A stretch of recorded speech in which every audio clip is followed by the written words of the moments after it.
My team led the charge of moving MiniClip into the cloud. One of the key tools that we used was New Relic, especially in the migration. New Relic allowed us to identify any issues as we moved into the cloud and resolve those issues rather quickly.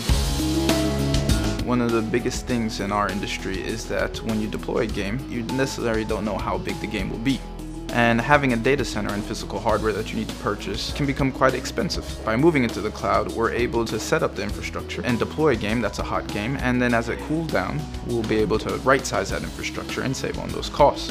When we moved into the cloud, it was critical for us to have uptime and availability during the cloud migration, moving your whole infrastructure into a brand new way of running it, and you need to keep it up, and you need to know when problems are happening. When we were doing that transition, we definitely made the most of getting the server admin guys to get New Relic installed by default. We finally made the switch, and we now solely use New Relic. The way New Relic seems to work for us is it didn't really matter what server it was on, it was still giving us the same kind of information, whether it was based on the application, whether that was like throughput, but we're also getting to use some more of the plugins as well, which is great, because it means everything's in one place still, and we can see all the statistics from that there.